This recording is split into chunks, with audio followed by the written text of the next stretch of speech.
अस्सलामुअलैकुम, welcome back to the amazing platform of ranker 450। आज की इस वीडियो में हम लोग साइंस का एमसीक्यूज़ डिस्कस करेंगे जो कि प्रीवियस ईयर 2022 का फर्स्ट सेटिंग का एमसीक्यूज़ होगा। टोटल नंबर ऑफ क्वेश्चन 80 होंगे जिनमें से 40 के आंसर करने होंगे। तो हम लोग शुरू करते हैं। नेत्र द्वारा किसी वस्तु का कैसा प्रतिबिंब बनता है? हम लोग जानते हैं नेत्र द्वारा किसी वस्तु का वास्तविक, उल्टा और छोटा प्रतिबिंब बनता है। क्वेश्चन नंबर सेकंड, विद्युत परिपथ में विद्युत धारा को मापने के लिए क्या उपयोग होता है? विद्युत परिपथ में विद्युत धारा को नापने के लिए एमीटर का प्रयोग किया जाता है। निम्नलिखित में कौन विद्युत शक्ति को निरूपित नहीं करता? इसका जो हम लोग का आंसर हो जाएगा वो हो जाएगा एक ये भी, एक ये भी। लेकिन यहाँ पे हमको ऐसा लग रहा है कि ये v²IR नहीं बल्कि v²/r होगा। अगर ये v²/r होगा तो ये आंसर नहीं होगा, आंसर ये होगा जो इनकरेक्ट है। क्वेश्चन नंबर 4, निम्न में से किसी वस्तु का वास्तविक प्रतिबिंब कौन बनाता है? तो वास्तविक प्रतिबिंब हम लोग जानते हैं कि अवतल लेंस नहीं बनाता, उत्तल लेंस बनाता है। किसी बिंदु वस्तु से निकलकर किरणें किसी लेंस से अपवर्तित होकर जिस बिंदु पर मिलती है उसे क्या कहते हैं? तो हम लोग जानते हैं, सबसे पहले एक ये लेंस ले लिया, ये एक लेंस है, ये एक अवतल लेंस है। अब इस पर कोई लाइन आ रहा है पैरेलल, ये प्रिंसिपल एक्सिस है। तो आने के बाद ये कहाँ से जाएगा? तो ये फोकस से जाएगा। तो क्वेश्चन में यही पूछा था। इसके बाद इसका आंसर हो जाएगा, वो हो जाएगा फोकस से। फोटोग्राफी कैमरा का अभिदृश्य होता है, मतलब कि फोटोग्राफी कैमरा में कौन सा लेंस यूज़ होता है? उत्तल लेंस। क्वेश्चन नंबर 7, किसी शब्दकोश में पाए गए छोटे अक्षरों को पढ़ते समय आप निम्न में से कौन सा लेंस पसंद करेंगे? तो हम लोग जानते हैं कि जिसका फोकल लेंथ बड़ा होगा तो उस लेंस का पावर कम होगा, क्योंकि पावर इन्वर्सली प्रोपोर्शनल होता है वन फोकल लेंथ का। तो उस हिसाब से फोकल लेंथ हम लोग का अगर 5 सेंटीमीटर होगा तो पावर हम लोग का ज़्यादा होगा। तो और हम लोग को सबसे पहले ये जानना है कि हम लोग उत्तल लेंस यूज़ करेंगे, तो उत्तल लेंस में कैसा कम फोकल लेंथ वाला, तो इसका आंसर हो जाएगा 5 सेंटीमीटर का उत्तल लेंस। किसी गोलीय दर्पण द्वारा किसी पतले गोलीय लेंस दोनों की फोकस दूरियाँ -15 सेंटीमीटर, मतलब कि कोई गोलीय दर्पण है और गोलीय लेंस है, गोलीय दर्पण है और पतले गोलीय लेंस है, दोनों का फोकस दूरी माइनस में किसका फोकस दूरी होता है? माइनस में कॉनकेव लेंस का फोकस दूरी होता है और कॉनकेव मिरर का फोकस दूरी होता है। तो इसका जो हम लोग का आंसर हो जाएगा वो हो जाएगा अवतल दर्पण एवं अवतल लेंस। तो इसका जो आंसर हो जाएगा वो सी हो जाएगा। क्वेश्चन नंबर 9, वोल्ट बराबर है, तो वोल्ट किसके बराबर है? तो हम लोग जानते हैं वोल्ट बराबर होता है V = work done upon charge. तो वर्क डन का SI मात्रक हो जाएगा जूल, चार्ज का कूलम। तो इसका जो आंसर हो जाएगा हम लोग का वो हो जाएगा जूल पर कूलम। क्वेश्चन नंबर 10, विद्युत आवेश के प्रवाह की दर को क्या कहते हैं? तो विद्युत आवेश के प्रवाह की दर को विद्युत धारा कहते हैं। क्वेश्चन नंबर 11, निम्नलिखित में कौन सा कथन सत्य है? तो जूल = वोल्ट इंटू एम्पियर, ये गलत है। जूल = एम्पियर बाई वोल्ट, ये भी गलत है। जूल = कूलम इंटू वोल्ट, ये सही है, एक बार देखना पड़ेगा। तो जूल = कूलम इंटू वोल्ट, मतलब बोल रहा volt = work done upon charge. तो हम लोग जानते हैं उससे कि जूल = चार्ज का SI मात्रक कूलम, वर्क डन का SI मात्रक जूल, वोल्ट का SI मात्रक वोल्टेज का। तो यहाँ पे क्वेश्चन के हिसाब से V × C = J, तो इसलिए हम लोग का ये आंसर सही हो जाएगा। आंसर नंबर 2 जिसका आंसर B लगा रहे हैं वो बिल्कुल करेक्ट लगा रहे हैं। क्वेश्चन नंबर 12, CHO अभिक्रियाशील समूह को कहते हैं? तो CHO एल्डिहाइड समूह होते हैं। 13, एथेनॉल को सांद्र H2SO4 के साथ गर्म करने पर निम्न में से कौन सी गैस बनती है? हम लोग जानते हैं कि एथेनॉल को कंसनट्रेटेड H2SO4 के साथ जब गर्म करेंगे तो हम लोग को जो गैस मिलेगी वो गैस मिलेगी ethene. Question number 14, zinc blende निम्नलिखित में किस धातु का अयस्क है? तो जिंक ब्लेंड जिंक का अयस्क है। आवर्त सारणी में किसी तत्व के तत्वों में कौन सा गुण समान होता है? हम लोग जानते हैं कि जो गुण समान होता है वो होता है कक्षों की संख्या, नंबर ऑफ शेल सेम रहेंगे। अभिक्रिया CO + H2 = CaOH whole twice. तो हम लोग जब जान रहे हैं कि A + B = AB मिलेगा, तो ये हम लोग का कौन सा रिएक्शन हो गया? ये हम लोग का संयोजन अभिक्रिया हो गया, जिसको हम लोग कॉम्बिनेशन रिएक्शन कहते हैं। जल में घुलनशील भस्म कहलाता है, मतलब जल में घुलनशील क्षारक क्षार कहलाते हैं। सोडा ऐश का रासायनिक सूत्र क्या है? तो सोडा ऐश का रासायनिक सूत्र Na2CO3 है। निम्नलिखित में कौन विजातीय यौगिक है? तो विजातीय यौगिक खड़िया का रासायनिक सूत्र CaCO3, संगमरमर का CaCO3, चूना पत्थर का CaCO3। हम लोग का जो आंसर हो जाएगा वो हो जाएगा POP, plaster of Paris. Baking soda का रासायनिक सूत्र क्या है? बेकिंग सोडा का रासायनिक सूत्र है NaCO3। क्वेश्चन नंबर 21, निम्नलिखित में कौन संक्षारक अम्ल है, मतलब कि नेचर में कॉरोजिव है, खतरनाक कौन है। तो हम लोग जानते हैं कि खतरनाक अम्ल इनमें से जो है वो हो जाएगा sulphuric acid. Question number 22, milk of magnesia का पीएच मान क्या होता है। मिल्क ऑफ मैग्नीशिया का पीएच मान 10.5 समथिंग होता है। सल्फर के संयोजी शेल में इलेक्ट्रॉनों की संख्या, सल्फर इज इक्वल्स टू 16, 16 2 8 10 10 और 6 16। तो संयोजित शेल में इलेक्ट्रॉनों की संख्या हम लोग जान रहे हैं 6 हो गया। तो इसका जो आंसर हो जाएगा वो हो जाएगा हम लोग का 6। सल्फर के संयोजित शेल में इलेक्ट्रॉनों की संख्या 6। निम्नलिखित तत्वों में किसकी आयनन ऊर्जा सबसे अधिक है। तो आयनन ऊर्जा फॉन सबसे ज़्यादा फ्लोरीन, उसके बाद ऑक्सीजन, उसके बाद नाइट्रोजन। तो इसका जो आंसर हो जाएगा वो हो जाएगा फ्लोरीन। 25, निम्नलिखित में कौन सा मात्रक वाट के बराबर है। तो हम लोग जान रहे हैं वाट के बराबर जो मात्रक हम लोग का हो जाएगा वो हो जाएगा जूल पर सेकेंड। क्वेश्चन नंबर 26, विद्युत हीटर के तार की कुंडली बनी होती है। विद्युत हीटर की तार की कुंडली किससे बनी होती है, नाइक्रोम की बनी हुई होती है।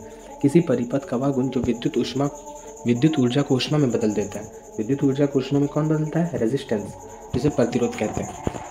एक विद्युत सेल से धारा प्राप्त करने पर इसके सिरों के बीच विभवांतर का मान क्या होता है। इसके सिरों के बीच विभवांतर का मान होता है विद्युत वाहक बल से कम।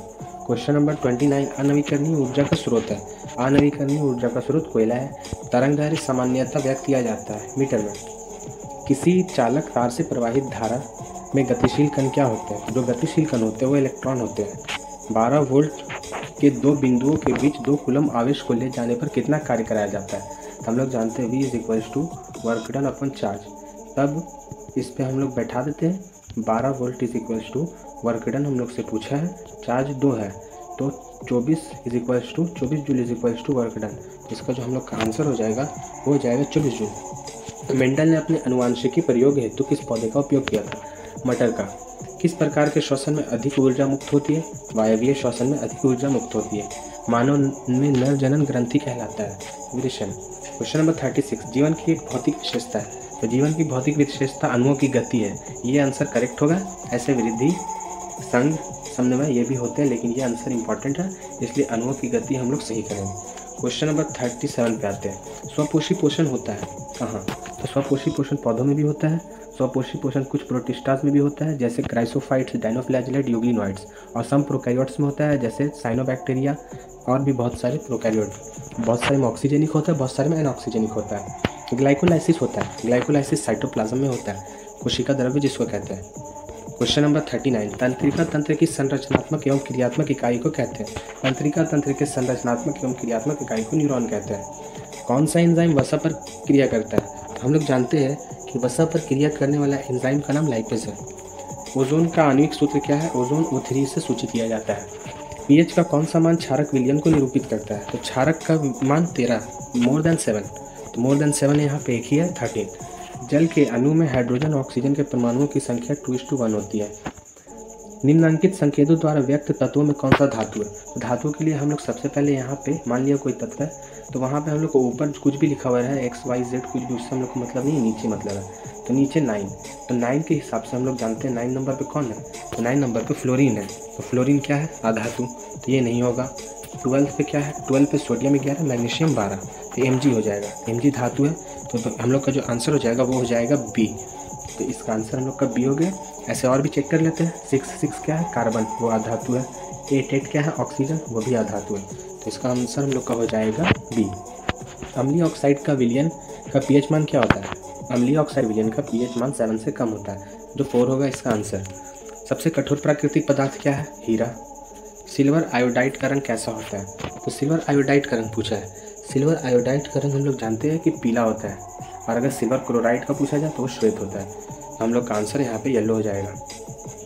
श्वसन किस प्रकार की रासायनिक अभिक्रिया है। तो श्वसन जिस प्रकार की रासायनिक अभिक्रिया है वो ऊष्माक्षेपी अभिक्रिया है। पौधों में जनन अंग कहाँ पाए जाते हैं। पौधों में जनन अंग पुष्प में पाए जाते हैं। मस्तिष्क का कौन सा भाग शरीर की स्थिति तथा संतुलन का अनुरक्षण करता है। हम लोग जानते हैं कि शरीर की स्थिति तथा अनुरक्षण का, संतुलन का अनुरक्षण कौन करता है, अनुमस्तिष्क। किसी पौधे में रंध्र अनुपस्थित होते हैं, मतलब कि कौन से पौधे में स्टोमेटा नहीं पाए जाते। तो हाइड्रीला में होते हैं, लेकिन स्टोमेटल पोर होते हैं। स्टोमेटल एपरेटस होते हैं। आम में भी होते हैं, और नैक्फेनी में भी होते हैं। इसका जो आंसर हो जाएगा वो कैनेरियम हो जाएगा, जिसको कनेर कहते हैं। अब हम लोग आते हैं क्वेश्चन नंबर 52 पे। BH4 का संबंध है वायु प्रदूषण से। रक्त में ऑक्सीजन का वाहक है हीमोग्लोबिन। निम्नलिखित में से किसे बर्थ हार्मोन कहा जाता है? बर्थ हार्मोन ऑक्सीटोसिन को कहा जाता है। बीज विकसित होता है, बीज किससे विकसित होता है? तो मतलब अगर पूछा जाए तो बीज बीजांड से विकसित होता है, लेकिन कहाँ विकसित होता है? तो वो अंडाशय में विकसित होता है। ग्रहणी भाग्य मतलब ड्यूडोनम किसका भाग्य? तो ड्यूडोनम हम लोग जानते हैं कि ड्यूडोनम सी शेप इंटेस्टाइन का सबसे फर्स्ट पार्ट है, जो लगभग 0.25 मीटर लॉन्ग होता है। तो ये किसका भाग है? तो ये हम लोग जान रहे हैं स्मॉल इंटेस्टाइन का भाग है। तालाब किस प्रकार की पारिस्थितिकी तंत्र है? तो प्राकृतिक है। निम्नलिखित में कौन पारिस्थितिकी तंत्र में अधिकतम संख्या में मौजूद है? अधिकतम संख्या में हम लोग जानते हैं कि जो प्रोड्यूसर होंगे वही है, उसी से हम लोग कंज्यूम करते हैं, हम लोग कंज्यूमर कहलाएंगे। ग्रीन पौधे प्रोड्यूसर हो गए, हम लोग कंज्यूमर हो गए। अब आते हैं हम लोग क्वेश्चन नंबर 59 पे। जीवों की उत्पत्ति से पहले पृथ्वी पर निम्नलिखित में क्या नहीं था?